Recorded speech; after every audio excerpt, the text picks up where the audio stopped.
Hello viewers, welcome to the newspaper review. I am your presenter, Fatu George. On today's Voice newspaper headlines, Janneh Commission Secretary denies knowledge of ex-president's tractor sale reports. UDP unveils 3 shortlisted candidates for flag bearer. Persons with disabilities must be treated equally, Magistrate Krubali. 41 foreign nationals arraigned for unlawful possession of devices and data. UDP official advises Talib Bensouda to accept party's internal decisions. Coalition of pressure groups jointly condemn Pura's data price hike. Ambassador Bah signs condolence book honoring former ambassador of the Republic of Congo to the United States, His Excellency Saj Mombulai. Now the news in detail. The former secretary to the Janneh Commission, Mrs. Ramatulai Sarr, Tuesday denied knowledge of key reports on the sale of tractors linked to former President Yahya Jammeh. She made the denial yesterday as she reappeared before the National Assembly Special Select Committee, probing the disposal of assets identified by the Janneh Commission. During a tense exchange with the committee's lead counsel, Lamin Diba, Mrs. Sarr insisted that despite being secretary at the time, she neither attended meetings discussing the tractor sales nor received reports detailing the activities of her subordinates who oversaw the auctions. Mr. Diba repeatedly challenged her stance, pointing out that as secretary, she was the custodian of files and bore ultimate responsibility for documentation generated by her team. He argued that the reports, particularly RS-34 and RS-39, clearly showed her as a copied recipient, raising questions about her denial of awareness. The United Democratic Party UDP on Tuesday named 3 candidates shortlisted for its flag bearer selection process. These followed an interview process conducted by the party's selection committee, and the list of finalists was released yesterday. The 3 candidates are the party's long-serving flag bearer Ousseynou Dabo, along with Amadou Sane, UDP's treasurer, and Bori Touré. It could be recalled that 11 individuals had initially applied for the UDP flag bearer position, including the mayor of the Kanifing Municipal Council, Talib Ahmed Bensouda. However, Bensouda later announced his withdrawal from the race and his subsequent resignation as the party's organizing secretary. The 3 shortlisted candidates will now participate in a consensus building to determine who will lead the party in the 2026 presidential election. If a consensus cannot be reached, the party will hold primary elections to select its flag bearer. Magistrate Mohamed Krubali, president of the Gambia Federation of the Disabled, has emphasized that persons with disabilities must be treated equally and included in all aspects of society. He made this statement during a 2-day forum on advancing the rights of persons with disabilities, an event held at the Sadauda Kairaba Jawara International Conference Center in Bijilo. Persons with disabilities are human beings and must be treated on an equal basis. We must coexist and be fully included in the community, Magistrate Krubali stated. He highlighted that the rights of persons with disabilities are grounded in principles enshrined in Article 3 of the United Nations Convention on the Rights of Persons with Disabilities, UNCRPD. Describing the forum as a significant milestone for the disability community, he said, "This in line with the principles of the Sustainable Development Goals, Agenda 2030. If the Gambia wants to achieve these goals, disability issues must be integrated across all sectors.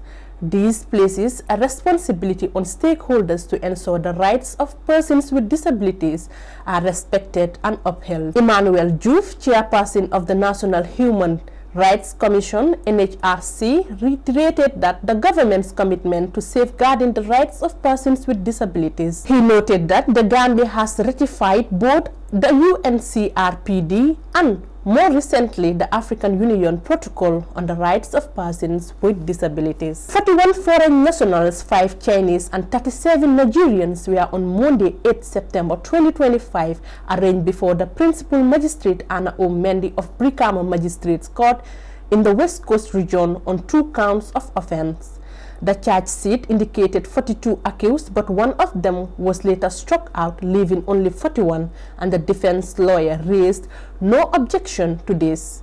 Deputy Commissioner M. Jaju, Assistant Commissioner M. Kamara, and Deputy Superintendent B. Sawane represented the Inspector General of Police, while he said 41 accused were represented by Senior Counsel L.S. Kamara. On count 1 of their offense, they were all charged with unlawful possession of devices and data, contrary to Section 168, 3 and 4 of the Information and Communication Act, Cap 72/03, Volume 12, Laws of the Gambia, 2009. A coalition of 3 pressure groups Tuesday jointly condemned Pura over its recent imposition of a $50 per gigabyte minimum data price. Edward Francis Small Center for Rights and Justice, Gambians Against Looted Assets, Gala, and Team Gumsa Bopa called Pura's move as anti-consumer and lacking transparency. At a press conference held at Alliance Francaise yesterday, the coalition decried the violent disruption of 22nd, 2025, where 44 youths were arrested at Pura's headquarters while attempting to submit a petition against the price hike. According to Omar Saiba, the peaceful gathering aimed to read a petition and gather signatures, but was abruptly shut down by security forces led by PIU Commander Lamin Sarr. The arrested individuals were detained for up to 6 days, with some held at Mile 2 Central Prison. The petition has since moved online and gathered over 1,000 signatures. The coalition urged that Pura's price floor has increased the cost of mobile data by up to 275%, eliminating competitive low-cost bundles previously offered by GSM operators. They say threatens digital access for low-income Gambian students and small businesses. The Gambia ambassador of the United States of America, His Excellency Mamadou Lamin Bah, on Tuesday, September 9, 2025, signed the condolence book in honor of the late ambassador of the Republic of Congo to the United States, His Excellency Saj Mombuli, who passed away on September 5, 2025 in Washington, D.C. at the age of 66.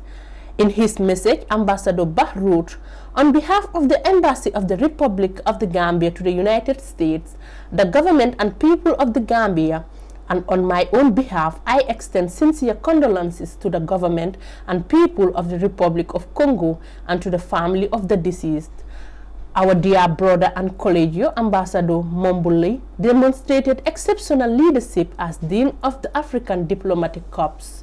I thank him for his distinguished service, and may his gentle soul rest in eternal peace." Karamon Jai, the United Democratic Party UDP's North Bank spokesperson, has called on Mayor Talib Ahmed Bensouda of KMC to accept the current internal decisions and dynamics of the party.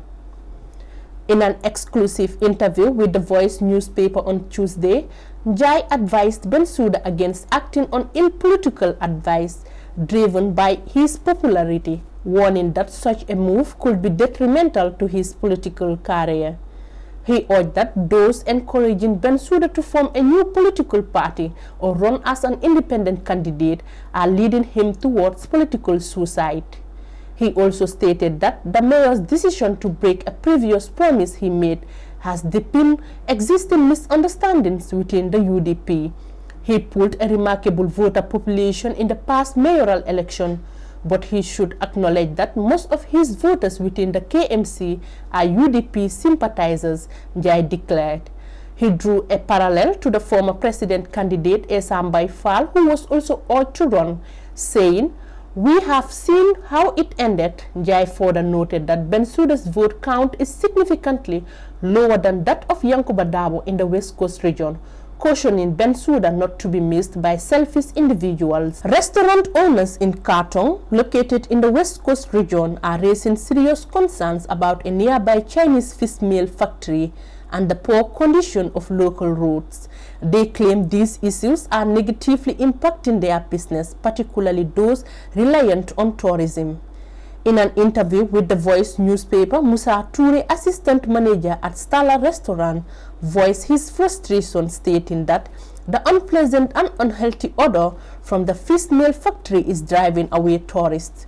The smell is very strong and it is not good for our health, he said, adding that the resulting loss of customers is causing a huge loss for their business. Toure also highlighted that poor road conditions make it difficult for customers to access the area, further contributing to their financial struggles. He urged the government to focus more on ecotourism to boost the local economy and criticized the current tourism sector for having policies such as airport fees that affect local business and tourists. In sports, Real Daru FC has been crowned champions of the Honorable Bakari Y. Baji Super Cup after defeating Golden United FC in a penalty shootout on Sunday, September 7, 2025. The match played at the Kunkujang Keata football field saw Real Daru win 4-2 on penalties after the tightly contested final ended in a draw. This victory marks a significant achievement for Real Daru, completing a cup double over Golden United,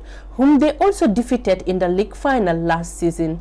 The win reinforced their status as the dominant team in the Kunkujang Keataya football scene, a position previously held by Miami City FC for the last 2 years. The final was a well-attended event graced by several prominent figures, including Honorable Bakari Y. Baji, Minister of Youth and Sports, Honorable CDS Kenjai, Deputy Speaker of the National Assembly, Mr. Sadibu Kamaso, Head of Team Restore Confidence TRC. As champions, Real Daru FC was awarded a giant trophy, a set of jerseys, and a cash prize of $7,000. Golden United, as the runners-up, received a consolation prize of $5,000 and a set of jerseys. The Gambian National Olympic Committee, in its efforts to develop sport for all and promote involvement at all levels, will facilitate a 5-day technical coaching course for handball coaches of the Gambia Handball Association. The program, that will run from September 15th to September 19th, is meant to enhance the coaching skills and knowledge of the selected participant. A combination of theoretical classes and practical teaching sessions will take center stage, providing a comprehensive understanding of handball coaching. The course will further help develop coaching skills, gain confidence, and improve team performance local and international level. Moving on to the standard newspaper headlines. Why I want to run for President, Fatou Jaw Mane. UDP select flag bearer today. Registration fees for political parties raised to $2 million. Bensouda explains $2 million loan to protocol officer. UDP to recognize reconciliation meeting with Talib and others. Parliamentary inquiry frustrated with ex-Janneh Commission Secretary.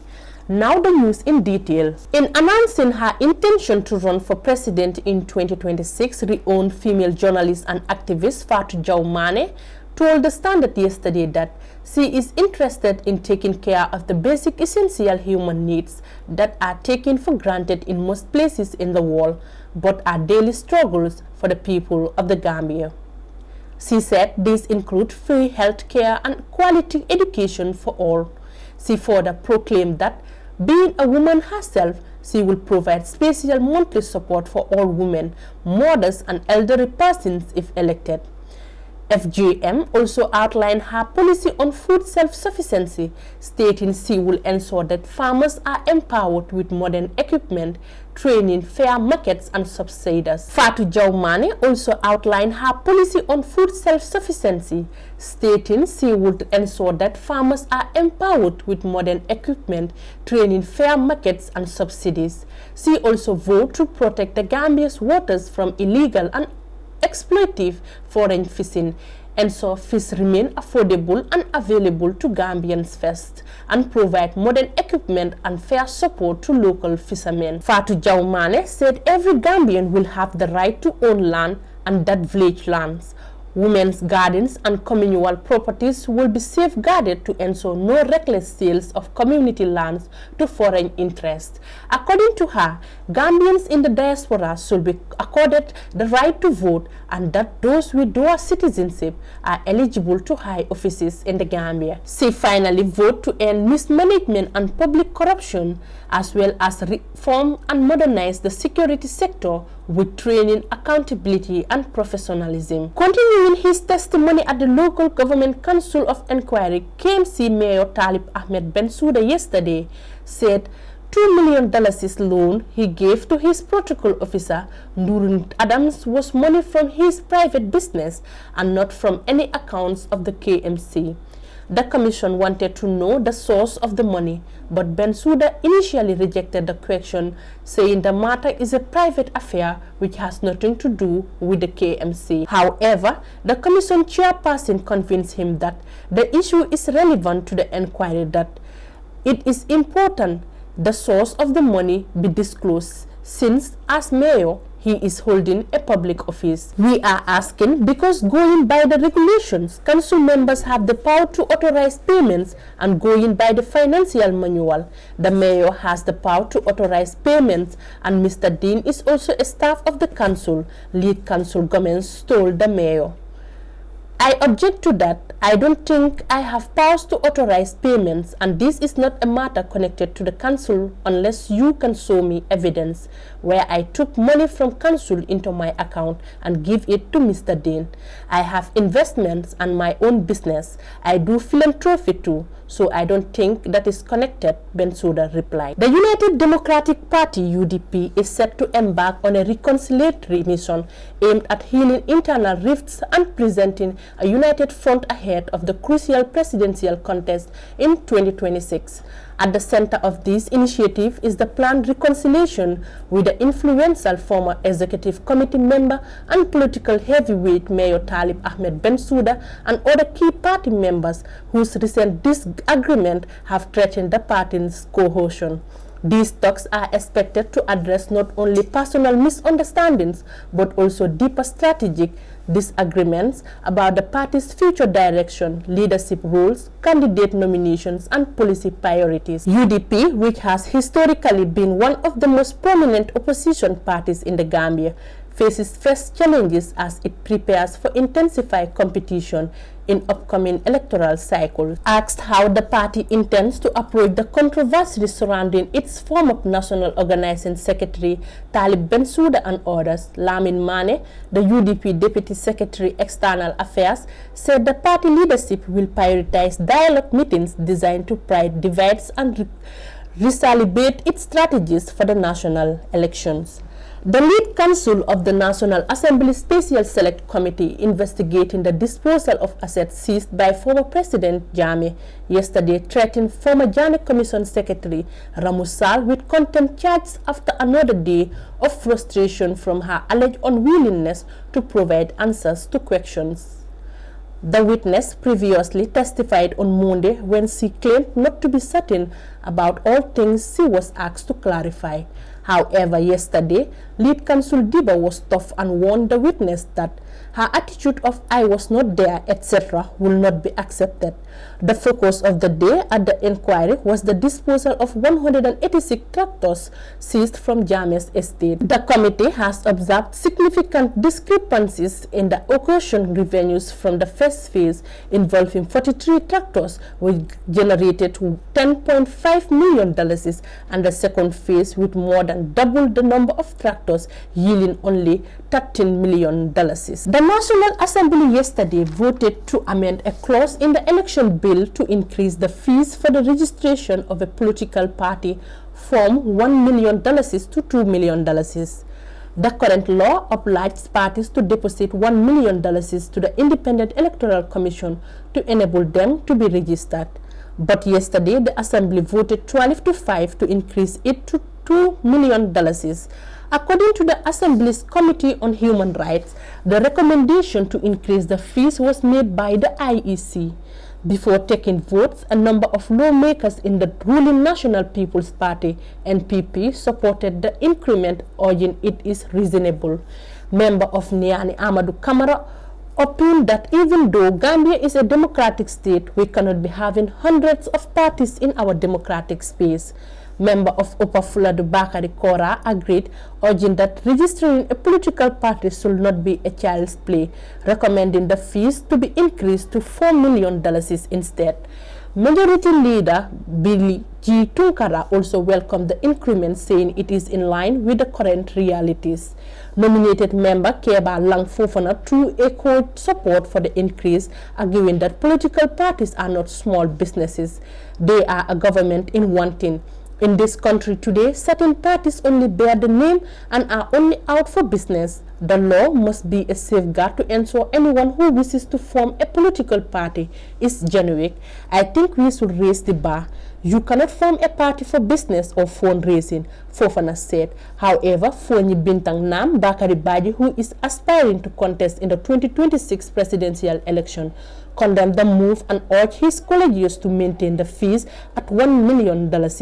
Member for Brikama South, Lamin J. Sane, also opposed the increment, urging that the Constitution of the Gambia explicitly promotes multi-party democracy, part of which includes the right of people to come together and form a political party. He warned that if the fee is increased, it will prevent productive Gambians from participating in national politics. The main opposition, United Democratic Party UDP, is set to officially select its flag bearer today, ahead of the highly anticipated 2026 presidential election. Former Finance Minister Amadou Sane and Senior Counsel Bori Toure will battle it out with long-standing leader and outright favorite Ousainou Darboe.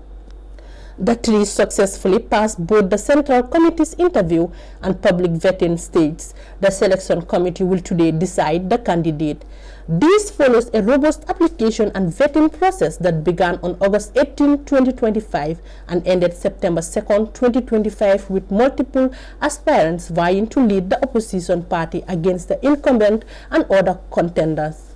The UDP has emphasized transparency, inclusivity, and internal democracy throughout the process, underscoring the importance of unity and purpose in this decisive selection. The flag bearer announcement marks a critical step as the party positions itself for what it's seen as a must-win battle in the upcoming elections. The 2026 presidential race is widely viewed by UDP leadership, including party head Ousainou Darboe, as not just a political contest but a battle for the democratic survival of the Gambia. Darboe, who has led the party since its inception and contested presidential election multiple times since 1996, submitted his application to be the flag bearer once again. His legacy includes enduring political opposition against past authoritarianism and championing reform and justice. The party stresses unity behind the coalition candidate to confront issues like corruption and economic despair in the country. Now to the foreign newspaper headline. Rice farmers in CRR sound alarm over government neglect. Teacher returnee serves harrowing tale of irregular migration. The sea doesn't deserve to swallow our dreams. Mayor Bensouda question on loans, procurement lapses and missing vouchers at local government inquiry. Former Secretary to Jane Commission says 145 tractors were sold. National Assembly presses on with election bill review. Court fines 2 foreign nationals for attempting to obtain Gambian passport fraudulently. Farmers in CRR South anticipate good harvest. Now the news in detail. For 55 days in 2023, a teacher and youth advocate for Jokado district in the Gambia's North Bank region enjoy a journey Phil will survive a desperate bid for education that led him down the perilous backway migration route through Mali, Algeria, Tunisia and beyond. Now safely home, Modou Cisse is using his story to warn others and advocate for better opportunities for Gambian youth. Cisse's journey began not only with dreams of Europe but of university. Before going, I wanted to go to the University of the Gambia, he recalls, but I did not have the financial muscles to sponsor my education. Attempts to secure fully funded scholarships abroad failed, leaving him desperate. Knowing my background that I cannot really pay for my education, I decided to try my luck through the back way, he told Fourier on Tuesday, September 9. His overland route took him from the Gambia to Mali, then through Algeria, Tunisia and Niger. and on to Benin, Togo, Burkina Faso, and back again. Along the way, Cisse faced detention, torture, and hunger.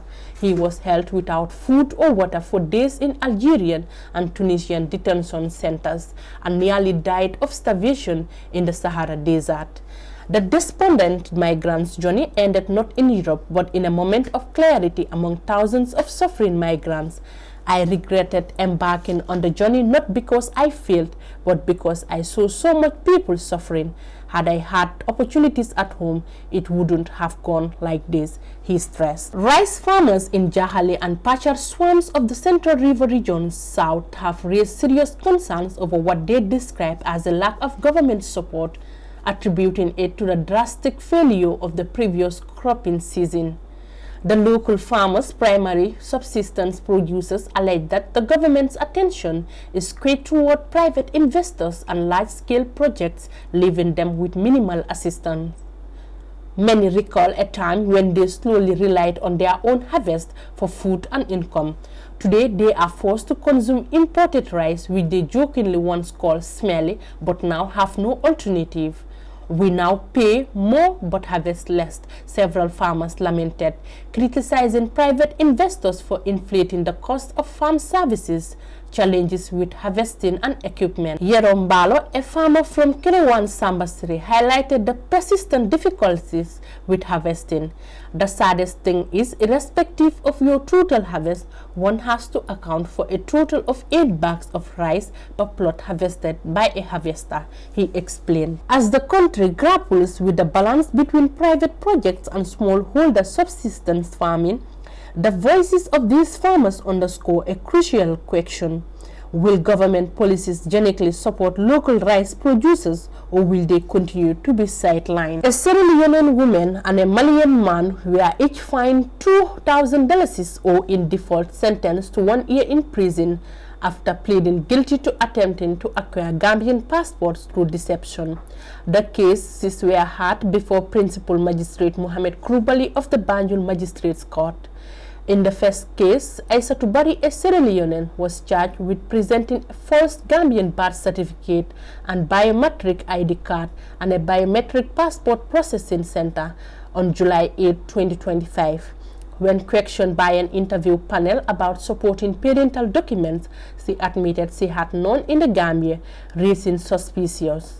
She was later referred to the Immigration Intelligence Office, where she confessed to being Sierra Leonean and produced a copy of her passport on her phone. Barry pleaded guilty and asked the court for leniency, noting that she had lived in the Gambia for 12 years, has 2 children, and runs a catering business employing Gambians. Magistrate Kurubali considered her voluntary confession, her status as a first-time offender, and her plea for mercy, drawing on precedent from Nabali versus the state, which discourages custodial sentence for first-time offenders when fines are available. He imposed a fine of $2,000 under Section 32 of the Immigration Act with 1 year's imprisonment in default. The family of a 15-year-old herdsman, Biran Jallo, who was fatally shot during a grazing dispute in Dogoraba village, Lower River region, has received assistance from the National Livestock Owners Association. Jallo was killed on August 7, 2025 following an altercation with farmer Babukar Dem over grazing rights.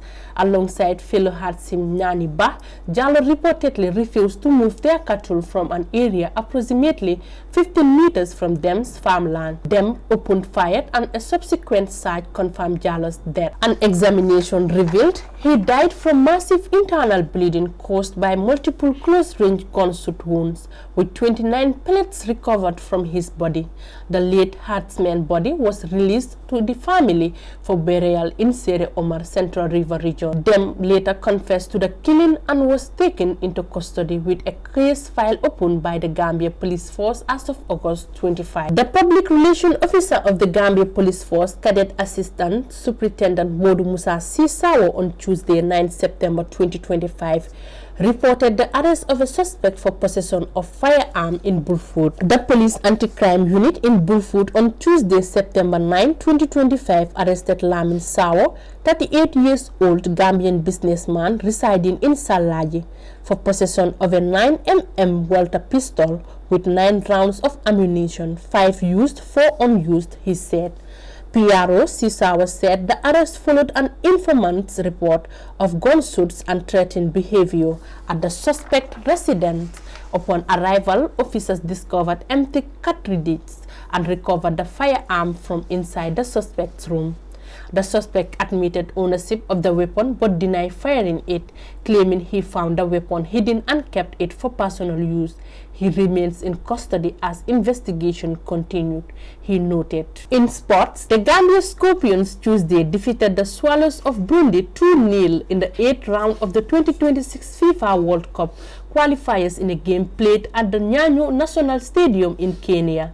The Scorpions took the lead little over half the hour mark when winger Aliou Fadera converted a penalty after defender Alhaji Sen was brought down in the box before Ibrahim Adams doubled the lead in the 76th minute to secure the maximum 3 points.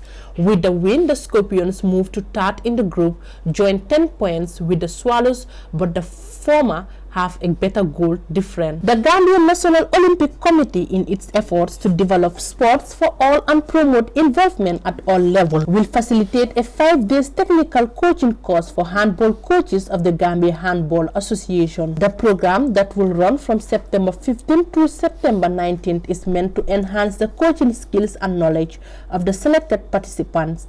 A combination of theoretical classes and practical teaching sessions will take center stage, providing a comprehensive understanding of handball coaching. The course will further help develop coaching skills, gain confidence, and improve teams' performance both local and international level.